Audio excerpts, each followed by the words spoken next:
오늘은 본문 말씀을 근거로 하여 나와 힘을 같이 하여라는 그런 제목으로 함께 은혜 나누기를 원합니다. 지금 우리가 살고 있는 이 땅은 세상 사람들과 섞어져서 같이 살고 있는 땅이지만 우리가 그 지향하고 우리가 가야 할 그 목적지는 지금 현재 우리가 이 땅에서 살고 있을지라도 하늘나라의 삶을 살아야 하고 우리가 가야 하는 그 목적지도 그 영광의 그 아버지, 내 아버지가 계신 그곳을 우리가 지금 현재 가고 있습니다. 그래서 교회에서 하는 모든 일들과 성경을 풀어서 설교로 해서 할 수 있는 이런 모든 일들은 여러분 하나님 나라 이야기예요. 하나님 나라 백성이 이 땅에서 어떤 목적을 가지고 어떤 방향을 설정해서 살아가야 하는가에 대한 하나님 나라 이야기예요. 그래서 여러분께서 신앙생활을 하는 데 있어서 나는 하나님 나라 시민권자이다. 나는 천지를 창조하신 그 하나님의 아들이다. 내가 이 땅 가운데서 먹고 마시고 살아가는 그 이유는 하나님의 아들로서의 삶을 살아가기 위함이라는 그런 목적이 분명해야 돼요. 제가 이 말씀을 왜 자꾸 다시 드리냐면 저희 교회가 오른교회에서 하는 22대 저녁 반일 기도회를 하기 시작했어요. 1일부터 오늘 6일인데 1일날 첫날에 그 오른교회 예배에 찬양 인도자들이 청년들이 한 30명이 앞에 모였고 그 찬양 리더가 그 찬양을 하는데 정말 하나님 앞에 그 붙들림바 되는 그런 기쁨과 그런 은혜로 이 찬양들을 하는데 제가 그 순간 하나님 저에게 어떤 마음을 주셨냐면은 여기가 하나님 나라구나. 저 청년들과 저 성전에서 예배드리고 있는 수만 명의 저분들은 하나님 나라에서 하나님의 은혜를 맛보는 하나님의 사람들이구나 하는 그 은혜와 동시에 그날이 1일이었으니까 그 잠깐 전에 이태원에서 움직일 수가 없어서 서 있는 상태로 압살을 당했던 그 어마어마한 그 죽음의 현장은 이게 세상 나라구나. 이 구분이 팍 순간 서는 거예요. 그래서 이 하나님 나라의 하나님 백성들이 하나님을 송축하고 하나님을 찬양하고 하나님 앞에 영광을 돌리는 이 위대한 일, 이 어마어마한 이 은혜 앞에서 우리 하나님 앞에서 조금 더 겸비해야 되지 않는가. 이렇게 구별된 주의 백성으로서 부름을 받았음으로 인해서 부름 받은 자의 삶을 좀 더 겸비해야 되지 않는가. 그 마음이 들었고 한편으로서는 천안 그 이태원의 그 희생자들 그 가족들을 생각하니까 너무 아픈 거예요. 가슴이. 그래서 그날은 기도 시간 풀린 찬양 시간에는 얼마나 울었는지 몰라요. 우리가 하나님 나라에 속했다는 그 감사함과 하나님 나라에 소속되지 못한 자들의 그런 비극들에 대해서 그냥 확연히 홍해가 갈라지는 것처럼 막 이렇게 겹쳐서 보이는 거예요. 신앙생활 제대로 해야 되겠구나. 성경이 나에게 뭐라고 말씀하시는 걸 잘 들어서 신앙생활 잘 하다가 하나님의 자녀답게 이 교인의 종말을 맞이해야 되겠구나 하는 생각이 들어요. 그래서 그 1일 이후에 매일의 예배가 하나님 주시는 메시지가 있었고 그 열심히 예배드리는 그런 교회에 그 조그만 어린 아이가 세상에 나와서 두 손을 높이 들고 주여를 외치면서 당대상 왔다 갔다 하는데 가만히 있어도 미소가 나오는 그 아름다운 하나님 나라의 현상. 눈으로 보기만 해도 얼마나 황홀하고 얼마나 아름답고 얼마나 영광스러운 그 하나님 나라의 그 눈으로 본 것. 그래서 우리가 세상에 깨어 있어서 우리가 그날 하나님이 허락하신 24시간을 무엇을 하면서 무슨 생각을 하면서 목적지가 어디인가를 향해서 갈 수 있다는 것이 우리의 인생의 생사를 거머쥐는 그런 순간입니다. 그래서 우리가 신앙생활을 하는 하나님 나라는 그리고 어떠한 고난과 어떠한 여경 가운데서도 그 하나님 나라가 나에게 임해 있어서 그 하나님으로 인해서 견딜 수 있고 그 하나님으로 인해서 한 걸음씩 더 나아갈 수 있는 것이 하나님 나라임을 다시 한번 깨달았습니다. 우리가 하나님의 은혜가 없으면 문제를 묵상하다가 쓰러져 갔어. 그럴 수 있어요. 우리가 그 하나님 나라에 대한 묵상이 없으면 우리 현실을 보고 일어설 수 있는 사람은 없어요. 그래서 좌절하고 그래서 젊은 청년들이 그렇게 삶을 포기해버리는 엄청난 안타까운 일들이 있다고.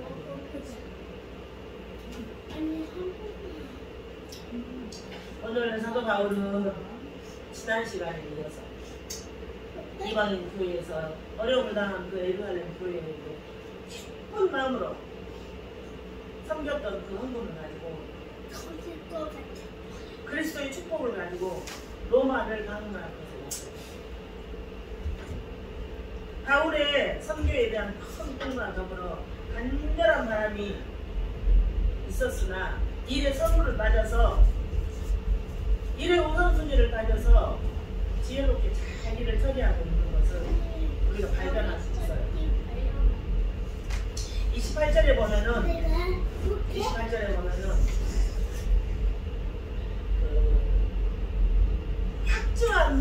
확증한 후에라는 이런 그 단어가 나오는데 그 이야기의 원어적인 그 해석을 보면은 헌금을 확실하게 전달한 후에 이런 의미예요. 그러니까 이방인 교회에서 뭐 기쁘게 모여진 그 헌금을 예루살렘 교회에 확실하게 그 헌금을 전달한 이후에 이런 의미예요. 이런 의미.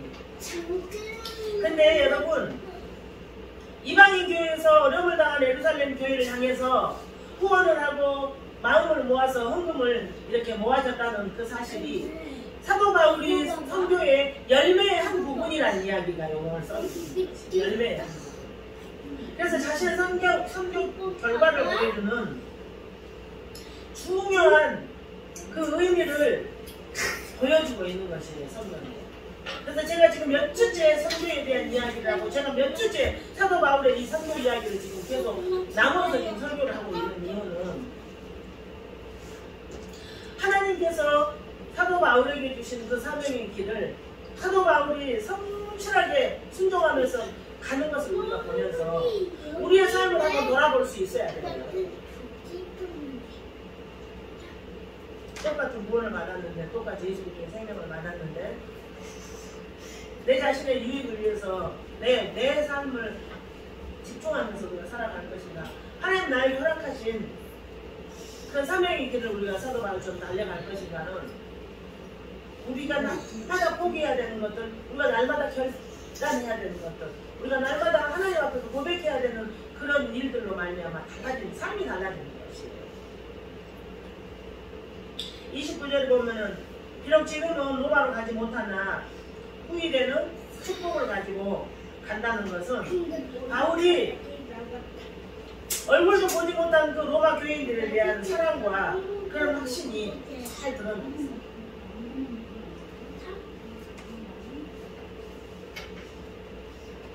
바울이 예루살렘에 갈 때에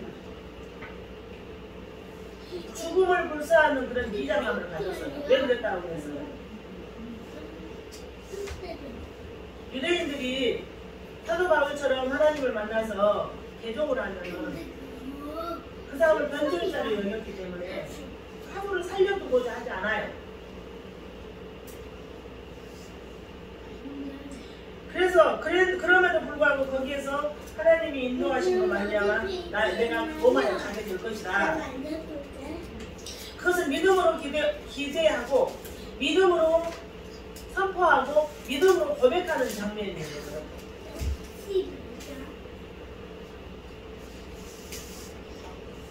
한편 그리스도의 충만한 그 축복을 가지고 간다고 했는데 그리스도의 충만한 그 축복이 뭐냐면 제가 예를 들면 모든 성도들에게 머리가 되신 그리스도가 그 지체로 부름받은 우리 그 지체로 부름받은 각 성도들에게 풍성하게 나눠주신 은혜의 복이에요. 은혜. 그런데 이 하나님께서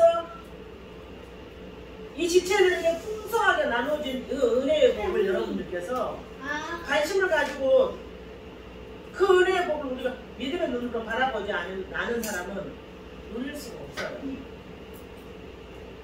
그래서 이 영적인 이야기에 대해서 이 사도 바울의 이런 그 선교 이런 행적들을 통해서 하나님이 그 백성들에게 향하신 그 사랑을 사도 바울이 계속 대변을 하는 거예요. 계속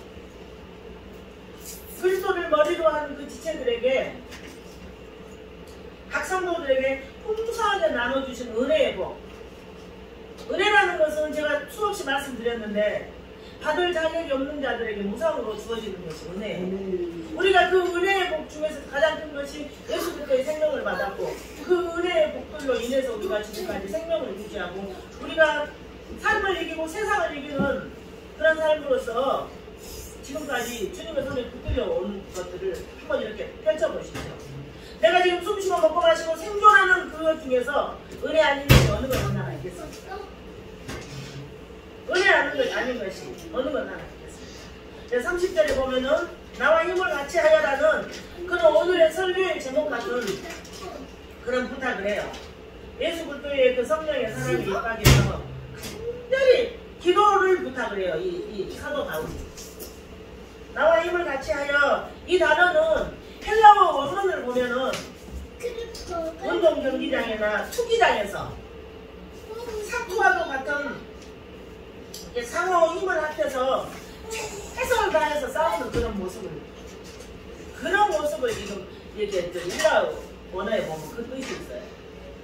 무슨 얘기냐면은 바울 자신이 그렇게 목숨을 건 사투와도 같은 기도를 하고 있는데 로마 교인들도 사투하고 있는 나 같은 그런 기도에 동참해달라고 요청하는 것이에요. 여러분, 우리가 예수 믿으면서 내가 하나님 나라 백성이면 나타나는 증거 가운데 하나가 뭐냐면은 어려움 당하는 이웃이 있고 어저께 우리가 그 긴급 기도 요청 다니엘 기도에서 이렇게 있는 것이 보면은 정말로 자원하는 마음으로 그 간절한 심정으로 그들을 위해서 하나님 치료해 주세요. 하나님 회복시켜 주세요. 하나님 저분을 하나님께서 건져주세요 라는 반사적으로 내 안에서 그 기도가 나와야 맞아요. 저 사람이 지금 어디 도시에서 아파가지고 자가 호흡을 못하고 있다는데 안 됐네? 이렇게 말아버리는 것은 그리스도인이 아니에요. 그렇게 여러분이 만약에 그렇게 말아버린다면 내가 그리스도인이 아니구나 하는 증거예요. 그럼 내가 그리스도인이라는 증거를 보려면은 어머 내 지체가 내 형제가 어디에서 지금 자가호흡을 못하고 있다는데 안 돼. 주 예수 그리스도의 능력으로 사랑의 성령의 능력으로 반드시 그분을 치료해야 돼. 하나님 그분을 자가호흡을 하게 해주세요. 하나님 그분을 건져주세요. 하나님 그분을 살려주세요. 하나님 치료하는 하나님 여호와 라파께서 그분을 치료해 주시옵소서라는 기도가 반사적으로 나와야 돼요. 반사적으로. 그래서 우리가 기도 훈련이 필요하고 그래서 우리가 신앙 훈련이 필요하고 그래서 우리가 하나님 앞에 가는 그 순간까지 배워야 하고 훈련해야 되는 삶을 살아야 되는 것이에요. 그래서 수요일에도 예배드리고 금요일에도 예배드리고 주일에도 예배드리고 매일 저녁 21일 동안 다니엘 기도를 통해서 기도드리고 예배드리고 그 일들을 통해서 우리가 신앙이 성장해 가는 것이에요. 지금 우리가 6학년, 7학년, 8학년 돼가지고 이제 언제 하나님 나라에 갈지 우리는 다 날받아오는 사람. 그러면 날받아놨는데 하나님 뜻대로 살다가 하나님 나라에 가야 될 거 아니에요. 그렇죠? 그러기 위해서는 성경을 통해서 하나님께서 말씀하시는 내 귀에 들리는 그 하나님의 그 뜻을 우리가 잘 순종하면서 가야 된다는 거예요. 그 능력의 사도 바울이 나와 힘을 같이 하여 내가 목숨을 건 사투와도 같은 그런 기도를 하고 있는데 로마 교인들도 그 기도에 동참해 주세요 이러고 기도 요청을 하고 있는 것이에요. 그런 간절한 기도의 요청은 그가 현재 처한 상황이 얼마나 급박하는 것을 보여주는 것이에요. 우리도 전도사님 기도해 주세요. 나는 이러한 문제가 있어요. 전도사님 기도 좀 해주세요. 저는 이러한 해결해야 될 일이 있어요. 권사님 기도 좀 해주세요. 우리 기도 요청도 서로 하잖아요. 그러니까 우리가 어려움에 처한 우리의 지체들을 향해서 기도를 해드리는 것은 지극히 성경적인 하나님 나라 백성다운 행위예요, 여러분. 그래서 생각날 때마다 무릎 꿇고 기도할 때 잊어버린 기도가 있다면 생각날 때마다, 길에 갈 때마다, 잠들 때마다, 잠들고 깨어날 때마다, 식사할 때마다, 어떤 생각을 할 때마다 하나님 그분을 붙잡아 주세요. 치료해 주세요. 행복해 주세요. 믿음의 사람으로 살 수 있게 해주세요. 라고 기도하는 것이 우리가 성경적인 기도의 삶이에요. 마지막 기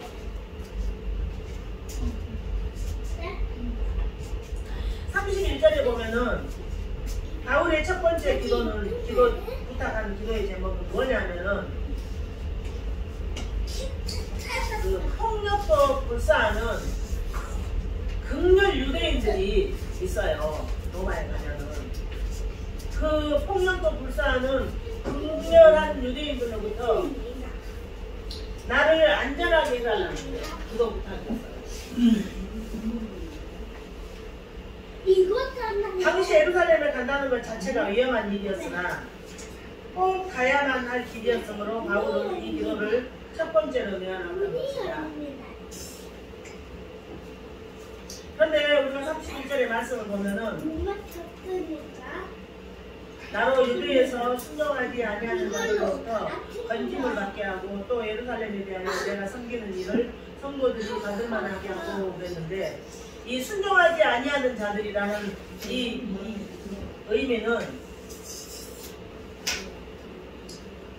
헬라어 원문으로 해석을 하면은 설득되지 않는이라는 유대인들, 아직 설득되지 않는 유대인들, 그 풀이가 훨씬 합당해요. 순종하지 않는 유대인들이 아니고 설득되지 않는 그런 유대인들이라는 그런 풀이가 훨씬 더 합당한데, 그 번역이 당시 극우적인 유대인들은 이방 세력에 대해서 아주 강요했어요. 그래서 자기네들이 정결한 이스라엘의 그런 순수성을 유지한다는 명목으로 변절한 유대인들, 그러니까 유대교에서 기독교로 개종한 사람들을 변절한 유대인으로 봤어요, 그 사람들. 그래서 그 변절한 유대인들을 죽여서라도 문제를 해결하고 싶은 자들이었어요. 이 이야기가 사도행전에 보면 9장에 보면은 사도 바울이 예수님을 만나기 그 전에 그 사람들을 죽여도 된다는 그런 공문을 가지고 예수 믿는 사람들을 죽이려고 가다가 다메섹 도상에서 사도 바울이 예수님을 만난 거예요. 이 일은 그냥 뻔한 판이에요. 그 유대인들한테는 딱 그게 그냥 정해진 판이에요, 판.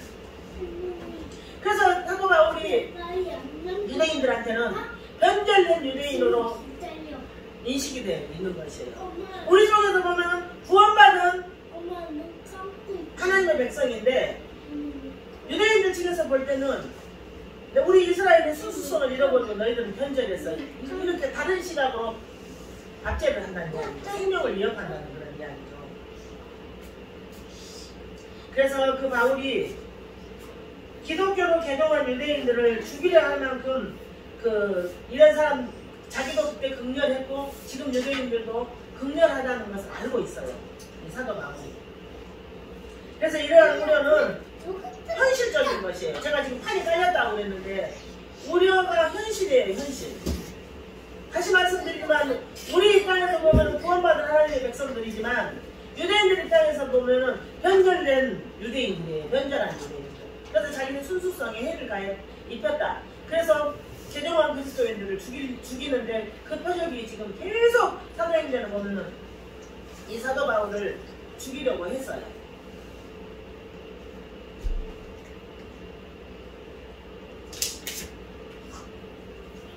사실 후에 바울은 이들에게 체포돼서 죽을 고비도 넘겼고 이제 내가 복음 전하기 위해서 선교사로서 로마에 방문하는 것이 아니라 죄인의 신분으로 로마로 후송되기는 해요. 후에 지금 이 편지 쓴 상황 후에 이후에 두 번째 기도 제목이 뭐냐면은 아직 율법에서 완전히 자유하지 못한 유대인 개종자들이 바울의 사역을 방해하지 않기를 바라는 기도 제목을 부탁을 해요. 예루살렘 성도들이 비록 이방인 성도들로부터 온 것이라 할지라도 이방인 성도들이 보내주시는 그 헌금을 고맙게 용납해 주는 것을 기도 제목을 부탁을 해요. 여러분 우리가 그걸 보면은 모든 것이 기도를 준비하고 기도를 통해서 하나님 앞으로 우리가 나아가야 될 것임을 이 사도 바울의 기도의 부탁, 나와 힘을 같이 하여 전쟁 같은 삽질의 기도를 내가 하고 있으니까 나 같은 기도를 좀 해달라고 부탁하는 거 보면은 사도 바울은 온전히 기도의 사람으로서 하나님의 사람으로서 하나님 나라 시민권자로서의 정도를 지금 갖고 있는 것이에요. 목숨을 위협을 당할 때에도 나를 위해서 수고드리고 싶죠. 내가 선교사역을 하는 데 있어서도 나를 위해서 기도해 주십시오. 내가 이러한 일을 하려고 지금 가고 있는데 그 일을 위해서 기도해 주십시오. 근데 부탁하는 것이에요. 그런데 이런 그런 믿음의 이런 부분들이 참 우리 기도에 대해서 많이 희석이 됐어요. 지금. 그래서 저는 과거에도 지금도 누가 그 기도의 제목이 있으면 꼭 기도 부탁하면 기도를 거의 하는 편이에요. 그 일을 통해서 하나님의 뜻이 이루어달라고 기도를 하는 편인데 우리가 이것이 실상 자리가 잡혀야 돼요. 그래서 그런 그 상대방이 부탁한 기도를 우리가 하다 보면은 하나님이 나를 향한 그런 어떤 뜻을 발견할 수 있고 내 자신 내에 그 깊숙한 것을 볼 수 있는 그런 기회가 된다고 하더라고요. 그래서 우리가 어떠한 상황 가운데서라도 상대방을 위해서 기도하는 것은 하나님의 뜻이라는 것을 아시기 바랍니다. 32절 바울의 세 번째 기도의 제목은 그렇게 거대하던 로마로 가서 그 성도들과 함께 기쁨을 나눌 수 있도록 선하게 인도해 달라는 내용인데 사실상 이 기도의 제목은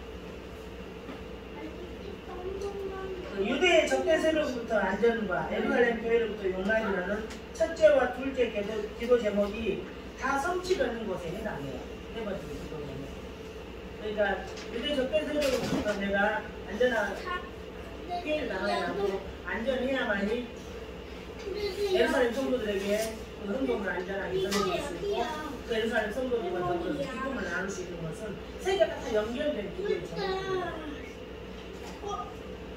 그래서 여러분 하나님의 뜻을 따라 우리의 모든 소원이 궁극적으로 성취가 되려면 한번 보세요. 여러분 우리가 기도할 때 내 현실만 보고 내 마음과 내 기분과 내 감정대로 기도하시면 안 되는 것이 하나님의 뜻을 따라 우리의 모든 소원이 궁극적으로 성취가 되려면 우리의 기도가 하나님의 뜻에 합당해야 돼요. 하나님의 뜻에 합당하지 않은 것을 기도를 평생을 해왔으니 기도의 제목이 없을 수밖에 없어요. 하나님 뜻에 합당한 기도를 우리가 드렸을 때 우리한테 분별력이 생기고 그 기도가 왜 응답되지 않았는가를 우리가 왜 그 기도가 응답됐는가를 알 수가 있는 것이에요. 그래서 여러분이 이 땅 가운데서 내가 복음하시는 것이 이렇게 중요하고 내가 이 땅 가운데서 나의 안전이 이렇게 중요한데 무슨 사도 바울 이야기 굉장히 중요한 표본입니다. 표본. 우리 하나님 나라의 백성이라면 살아가야 할 그 길을 이 사도 바울이 이야기를 하고 있어요. 그래서 우리가 하나님의 뜻에 부합해야 한다는 그 사실은 예수님이 겟세마네 기도를 통해서 예수님이 하신 겟세마네 기도를 통해서 입증이 돼요. 왜요? 예수님께서 십자가 지시기 이전에 아버지여 이 잔을 내게서 옮겨주시옵소서라고 기도했어요. 그런데 그 다음 고백이 예수님적입니다. 그러나 내 원대로 마시고 하나님의 뜻대로 해달라는 그러니까 우리의 모든 기도가 그렇게 점철이 돼야 돼요. 나는 이것을 원하나 그러나 내 원대로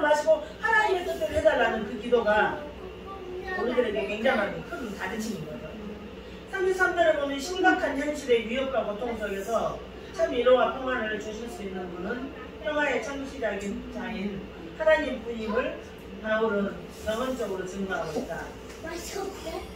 실제로 평강의 하나님께서는 당신의 뜻을 따른 바울을 선하게 인도하셔서 바울이 우려하던 바와는 달리 예루살렘 지도자들로부터 영접을 받고 나를 이야기해요. 사도행전 23장에 이렇게 11절부터 쭉 이렇게 보면은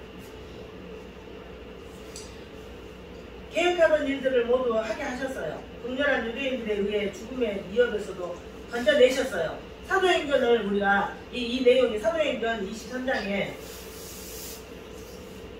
다 적혀 있어요. 또한 유대인들로부터 고발을 당해 법정에 섰을 때에도 실제적으로는 로마의 실정법상으로는 무죄였기 때문에 석방될 수 있었어요. 이게 사도가 로마를 갈 때는 선교하고자 가는 것이 아니라 사도 바울이 가이사에게 호소하게 하는 그런 지혜를 주심으로 인해서 미결수의 몸으로 남아 안전하게 관권의 보호를 받으면서 로마에 도착하게 된다. 사도행전 23장에 이 이야기가 나와요. 왜 이렇게 로마서 15장 28절부터 33절에 이런 이야기를 제가 목청 넣고서 이렇게 계속 전하는가?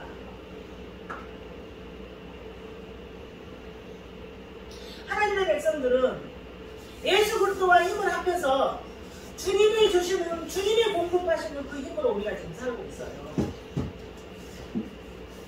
그래서 어떠한 상황 가운데서라도 내가 내 개인의 삶의 풍족과 내 개인의 삶의 안전을 위해서 기도하는 그런 기도의 삶이 아니라 하나님이 나에게 허락하신 그 길을 하나님이 공급하시는 그 힘을 가지고 지금 진행하고 있는 그 이야기를 하고 싶어서 제가 오늘의 이 설교를 장황하게 사도가고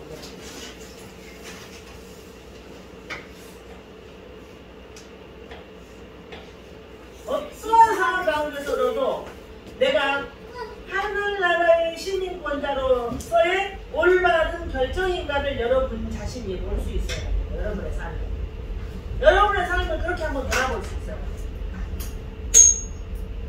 어떠한 상황 가운데서라도 나의 사명을 감당하기 위해서 생명의 위협을 당하는데도 그것을 가기 위해서 기도 요청을 하는 사도 바울의 그런 기본 자세가 우리들의 삶 가운데 있어져야 돼요.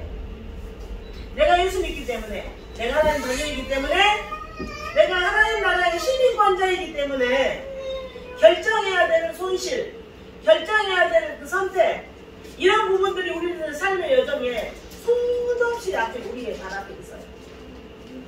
그런데 내가 진짜로 하나님의 백성이라면, 내가 진짜로 하늘나라의 시민권자라면 우리의 삶은 거의 손해보는 삶이에요.